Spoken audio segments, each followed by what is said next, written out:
welcome back from Iowa. Happy championship Oh, day. How you doing, man? oh, I'm great. I need a little bit more sleep. That drive home from 6 hours away, but it seems to wear you down more than you think. The excitement on the drive is, something that keeps you awake. But once you pay for it the next day, and I was dragging a little bit today through work. So, but that's all right. My spirits are up now that we're getting ready to do another episode here. So can't wait. Well. Also, you guys won a trophy, so didn't that kind of give you a Yeah. little juice for the road the Yeah, championship? I think So, so. Yeah. Oh yeah. It kept man, everybody's spirits up. It's great. speaking of keeping your spirits up, man. So, Yeah. do you guys? Everyone knows two things about us. They know that we're Sooners fans without question, and then baseball. Everybody, if you know anything about me, you know that I was a diehard Cardinals fan from when I was a kid. I got into Cardinals. Watching the Sosa McGuire races in the 90s and everything about the program. I love the Redbirds. I got to see them play when they came through Wichita. Just the entire farm system, almost like we do with Chaos, right? Where we have Chaos farm systems. Cardinals do that too with Yeah. the Redbirds. And I've been watching this amazing pitcher for a very long time.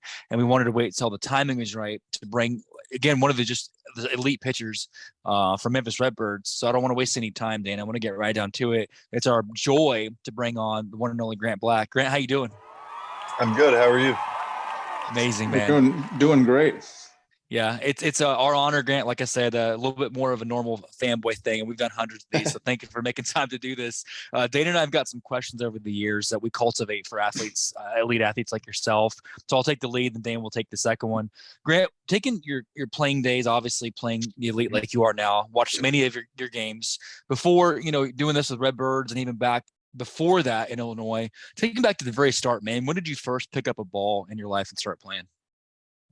The first time I picked up a ball, my dad said when I could barely walk, he said I could pick it up and throw it and catch it. So, but I started playing when I was 6. Started playing t-ball at 6 Really? years old, and been playing ever since. I never had a summer off from it. So 6 to now, you no days off. When you played baseball, t-ball, and on the diamond, spent your life growing up on the diamond, did you also do like a lot of the athletes we interview and do multi-sports, or was it strictly baseball from the start? Oh, multi-sports. I was actually football was always my favorite. The little town I'm from in Arkansas is a big football town, a lot more football history than we had baseball history. So Yeah. the only thing I really knew other than baseball was in the summer when there was no football was getting ready for football season. Yeah. One sport to the next, right, Dan? Oh yeah. What was the favorite position you played whenever you were on the football field? I played defensive end and tight end. I liked offense a little better. Wow. I like catching the football and scoring. I don't know.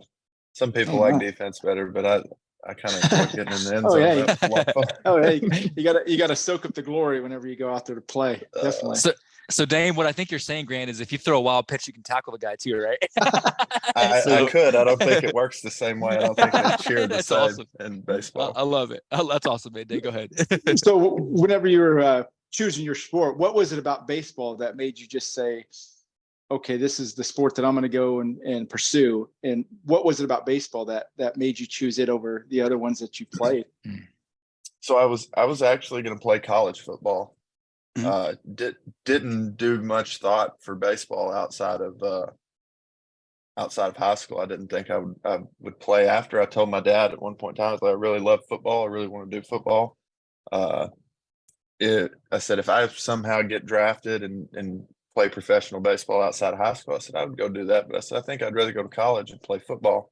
And I ended up tearing my ACL my senior year.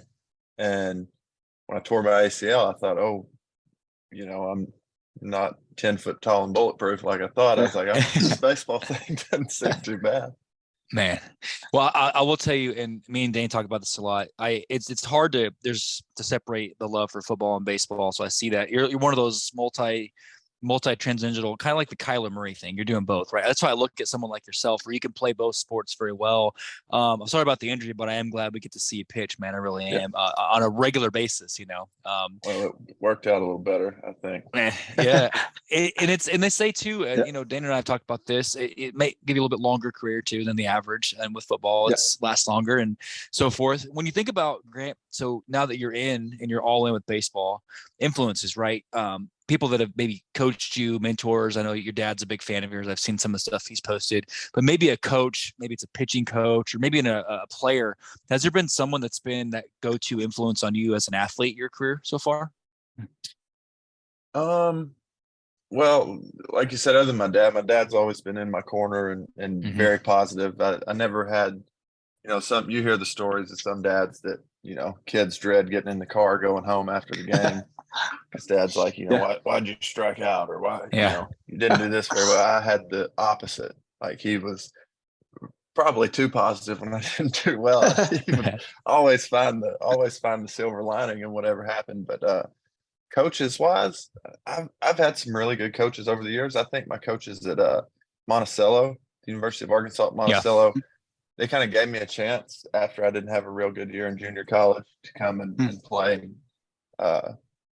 I'm very grateful for that. So I think that they've kind of inspired me when I wasn't at my best. They gave me a shot and kind of let me figure it back out and do that.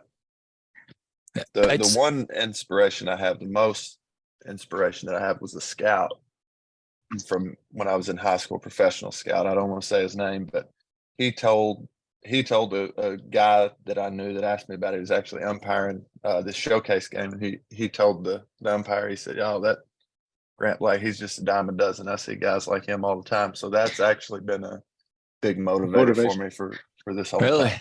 Okay. And I think maybe before you take forward, Dane, we've heard this a lot, Grant, and to be honest, this is probably interview 4 million. I've never heard anybody say that they've looked at someone tell them that they can't and catapult them into doing that they can't. And I'm glad whoever that is, I will remain nameless. I get it. I'm glad they said that to spark the fire in you, man, to do what you're doing now. That's a whole different way of looking at things. Dane, what do you think, Dane? Yeah. And your motivation comes from somewhere. It can be, you'd like for it always to be a positive thing, or somebody coming up to you, like you say, with your father, being overly positive, but you can draw it from anywhere. You never know.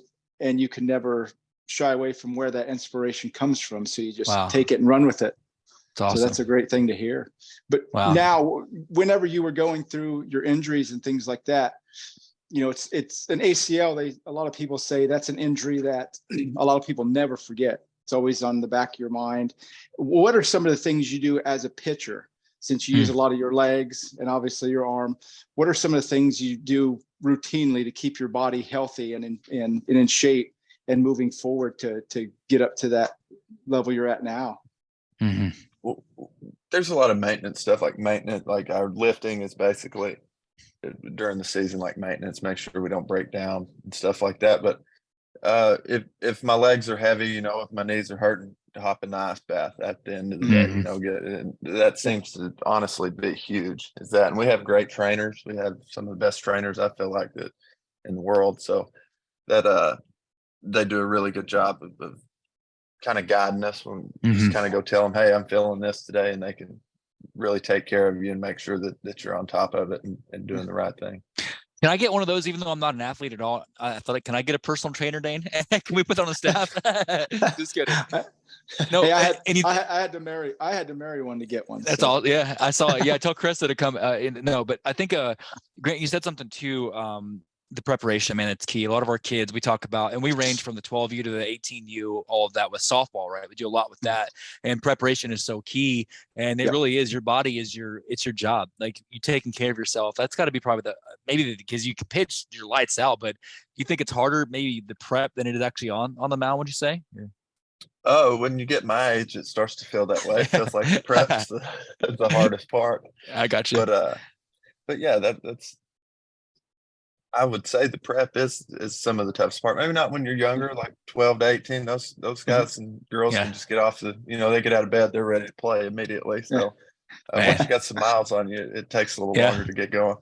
I love it. There's Definitely. a segment we do. We always transition to kind of to hopefully in interviews you've done and things that you haven't had anything like this. There is one petition from the fans when they saw you coming on. Very Yep. suave guy. You got the cool beard and you got the nice hair. We are asking you before next season to go ahead and start rocking the Kenny Powers mullet. If you can make that happen, please, before the first pitch of 2024.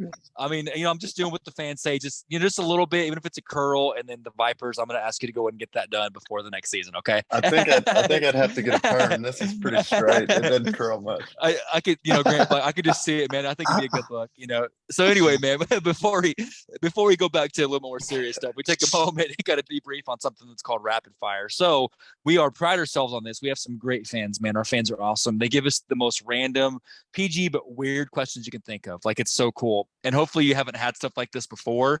So we're gonna run some questions past you. And you got to spit it out. Dane and I bet on this. So Dane and I bet lunch. The winner gets lunch provided by the loser of the bet. Okay. So you ready? You ready? Dane, you ready for your picks? Yeah. So is it one word answer? Oh no, I'm gonna give you it. You just got to spit out. You got to pick the choice. Okay. So first one. Okay. You're called up. You get that call. So you're starting at Bush. You walk up for game one, and you have to do one thing before you can actually start the game. You have to strike out one of these two announcers. Like, it's your job to strike out one of these. It's just part of maybe it's just part of your ritual to bringing you in. You have to strike out Jim Edmonds. We know him, good old Jim. Or you have to strike out Joe Buck. Who are you striking out? Which one? Is it Jim Edmonds today or Jim Edmonds in his prime? right now. Edmonds or Buck? I think I'm going to take Joe Buck out. That would be my easiest way to get to the big leagues. I love it. I had that Jim one can still swing it. Yeah, man. I looked at it. He posted a picture of the day. He's still pretty ripped, man. Like, man, he's in good shape. I saw him last year walking around at Bush, and I'm like, "Hello, sir." And it's like, man, he's just swole, man. So, next question. So this is the metaverse. There's nothing's impossible. Reality doesn't exist, right? So you're picking a team somewhat similar to the way they do like Space Jam and things like this, and you get to pick your first, second, and third baseman and your catcher, and your two teams you can pick from to make your squad are either the cast from The Simpsons or the cast from Family Guy. Who are you picking to be your defense infield? There's not a lot of good defenders in there, I don't think. I think I'm going to take Peter Griffin as my catcher. At least. I like it. He's the biggest target. Yeah. Okay. Maybe Chris would have to be at first. He's the next biggest target, I think. So you're going Family Guy. Mostly the Family Guy cat. Okay. Cast. Yeah, I guess I'd have to throw Homer Simpson in there somewhere. Maybe he could play some shortstop. Maybe to rephrase it, are you taking the cast of Simpsons or Family Guy? I should rephrase that. Simpsons or Family Guy? Oh, yeah, that's maybe the better way to phrase it. The son on The Simpsons he seems pretty athletic on a skateboard. I might have to go with The Simpsons, maybe. Okay. But Family Guy, I'm gonna have a bigger target if I could get Peter Griffin as a catcher. Okay, got you. So we're gonna go with Family Guy. Dane, I had that one wrong. I'm not. Yeah, me too. Did you have that one, Dane? Yeah, I had it wrong. So next one. So baseball lore and history for a second. We've all grown up watching the game. We love everything about it. So again, you get to pitch one of these two specific scenarios. Game 7 World Series, you get to pitch, or you get to try 3. You get one at bat. So you back up. You get to pitch Game 7 World Series, or you get to do one at bat against Babe Ruth. Which one are we doing? I've got to go the World Series. Have to, okay. Right? Got you. I had that one. Got you. Okay, Dana, how about you? I had a Babe Ruth. Ugh. Yeah. Okay. I didn't get that one. All right. So next one. So I am 2 for 3. Next one. So you get a sponsorship, and your two companies. Now here's the thing. You have to commit to wearing one of these two mascots of these two, but you get a sponsorship. Every time you pitch, you have to wear this, the whole thing. You got to walk out in the suit. We love this question, okay? So, and they have mascots. This is Metaverse. Are you going to be sponsored and wear their suit by either A, Big League Chew, or good old-fashioned Peeps? Which one are you going with? I'm going to have to go Big League Chew. Oh, yeah. Dang it. Definitely. I had you for a Peeps guy, man. I thought I'd see you out there a little duck thing. Yeah, kind of throwing a little duck thing. That'd be awesome. Man, okay. The Big League Chew guy is swole, man. Yeah, he's a monster. So last one. You a lot of athletes sometimes get movie parts and things of that nature. So you get a chance to play the villain in one of these two movies. Nowadays, playing the villain's kind of cool. So you either get to play the villain in the new James Bond movie or in the new John Wick 5. You're the main bad guy. Which one are you going with? Probably James Bond. Dang it, man. Oh, Wow. okay. I think that would So- be less. The way I would die would probably be not nearly as you wouldn't gruesome. get thrown around as much, right? Right, yeah. So yeah, I got you. Yeah, John Wick 4 was pretty. I can see your point. Yeah. So I went 3 for 5. Dane, how'd you do on that? I was 2 for 5. So Got you. Send me lunch, Dane. There's no peeps, okay? All So thank you. I appreciate you doing that. Great. Just a little segment. some ramen's heading your way. There you go. Thanks, There Grant. you Good go. sport, man. Last segment for you, Dane. Go ahead, man. Yeah. On this one, Grant, we always call this an open mic section. We kind of open up the floor to our guests to, kind of pick their brains, see if they've carried any kind of mantras with them or philosophies to get them to the level they're at and to help them get beyond. A lot of our viewership is geared towards the younger generation. Is there maybe a philosophy that you've carried that you can pass on to some of those younger fans of yours to kind of help them as they go on their journey to play their sport? It's good. Yeah, just keep going. Keep every day. Just keep going. You're gonna have good days. You're gonna have bad days. The easiest thing to do is quit, and when you quit, that's when you ultimately lose. Not when you lose the game. You're not ultimately losing. You just lose for that day. You learn for that day. That's good. If you keep going, you don't really lose till you quit. And so it's going to be tough sometimes. It's going to feel like the worst thing in the world sometimes, but you're going to have to, every day get up, go to work, and see what you're made of.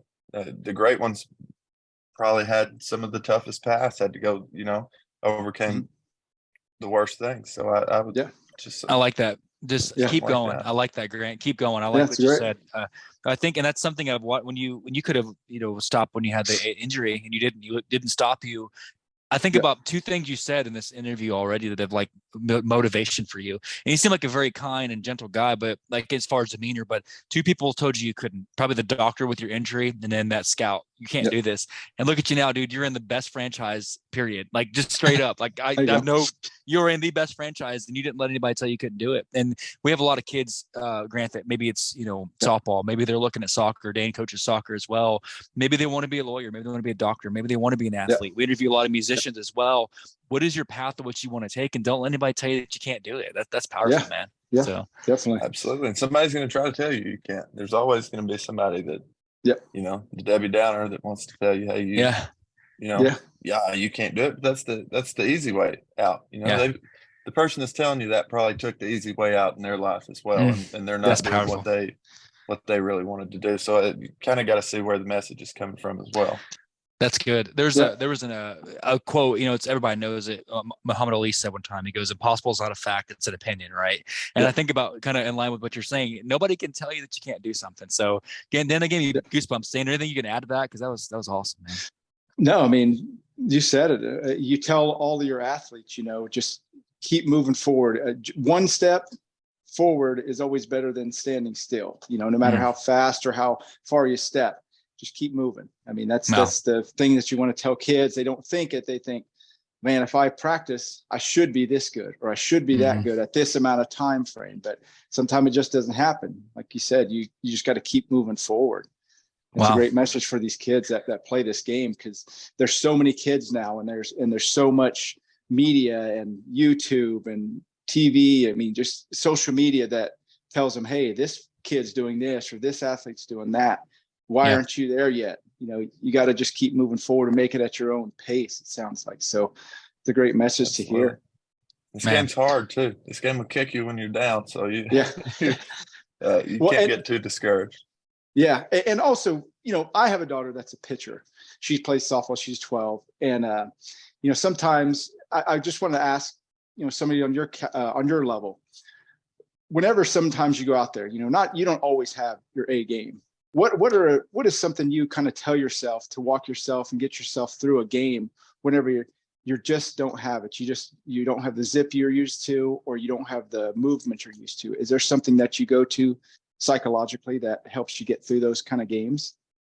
I honestly, I think that's where the kind of the football playing a lot of football came in for me, just to kind of bear down when it's not going your way. Because most days you don't have your best stuff. A lot of pitchers will tell you there's not very many days you got your A plus stuff. So a lot of those days are kind of a grind to get through, and you've got to be able to go somewhere mentally to block out that you don't have your best stuff and just compete. When you're out there on the field, that the practice is over, everything you've done to prepare is over. Now it's just time to play, and have fun doing it. So just compete your tail off. It's such a correlation to like other avenues of life, right? Doctor, dentist, whatever you want to be, school, college, on the field, it's work. And I think that's neat to hear that even though we celebrate what you do, and it's amazing to be a part of the folklore and the fandom and all that it's still a job, and you have to give it your best. You're not just showing up, like you said, at 6:45, first pitch at 7, and just walking out there sipping on a Dutch Bros. You're doing your thing, man. So I think there's been a theme lately of some of the artists and athletes is you have to work at it. You can't just sit back or you'll get passed by. So I think it's comforting, Grant. I'll tell you, it's comforting to know that you don't talent. Obviously you have that, but you have to take that talent, mix it in with everyday discipline, 5 a.m. workouts. I'm sure you probably could talk this about times when you've been working out, nobody's there with you. It's just you grinding out. It's just you day by day. And maybe not knowing at that time you're going to get this spot where you are, you're still doing it and still believing in yourself. And it just, wow. I can't say anymore. We always say that sport is in good hands, Grant. So it's clear to see. Dane, would you agree, Dane? Yeah, definitely. I mean, whenever you pass those kind of messages and the younger generation sees what you're doing and takes a piece of what you do and incorporates it in their prep and their game, it's that they're going in the right direction and you're doing the right thing. So thank you for that. Yeah, Grant. Well, Grant, I'll tell you this, man. I know you're busy, and I appreciate you taking this time to do this. We've been cheering for you already, and in the seasons ahead, I can't wait to keep watching more of you as you continue to just excel as an athlete. You're part, again, thank you for being a part of God's franchise. I will say that. So I'll argue with anybody on that. So Grant, your time is precious. Please let it be known that this is an open invitation to come back anytime. This is something we do year round, man. So appreciate you. We'll be cheering you on, and we can't wait to see your continued success. Okay. Yeah, definitely. I appreciate y'all guys having me. I enjoyed it. Thank you, sir. Thank you for coming. We'll be in touch, man, and you're welcome to drop off. Okay. Appreciate your time, man. Thanks again. Sounds good. Thanks, guys. Yep. So Dana, I'm cheesing ear to ear. I saw you cheesing too. Talk to me. What you think, man? When you talk to these athletes that do it the right way, that have come through, like he said, an injury or some adversity, and they get to a level that they're right there, they're right on the top cusp of what they do, and listening to how passionate they still are, to still keep from voices from back when, still proving them wrong and still going. I can't get over that. And going. Yeah. I mean, it's great to see that when he plays and when he goes out, that the philosophy is, I can still do it. I still got to do it. I still got to prove these people wrong that said that I was a dime a dozen. Well, you're not anymore, Classy. I mean, I thought might even be a dime a dozen. That'd be a great title of the episode, honestly, because look at what it's classy that he said they don't remain nameless. I like that, and it's actually probably better because nobody knows that person's name except him. And thank you, whoever you are out there that has motivated Grant to be at the top of his game. Now he's not a dime a dozen. He's part of the greatest baseball franchise of all time. I'll argue anybody on that. So shout out to anyone that doesn't believe that. No, but he's doing it. He's doing it out there at the top of his game, And with AAA, Dane, the way that stuff works is any given moment he'll get called up and he could be pitching at Bush tomorrow. That's how this works, So, wow, that's another bucket list item, Dane. Working with Grant. His dad is cool. Again, I think it's a avenue, Dane, talking about the parents. His dad from day one, number one supporter. Parents, it's huge. All you parents out there, you got to support your kids. You got to tell them that they're great. And that's what he said his dad did. He said he was overly positive. I don't think there's such a thing as being overly positive. I don't. So no. Man. Well, Dane, that's interview 2 before we end the nightcap. So episode 1, it was a day. We had Jason from Shadows Fall, stud drummer, great, talking about chasing your dreams on the stage. And then Grant, part of the Cardinals and Redbirds organization. Our nightcap, got a special one too. Here in a minute, we're going to jump on with Chris Nix. Chris Nix works with a group called the Power Triplets, and he's the guitarist for a fellow named Jonathan Davis of Korn. Yeah, that guy. He's coming on here in a little bit to talk about his musical awesomeness. What a nightcap. This week we've got plenty more to come. We'll save some more of that. So wow, I'm shaking off my my jitters from that great one. So we got one more to go for the night. As Dane and I always say, don't forget that we love you. And Dane, Thank you for listening.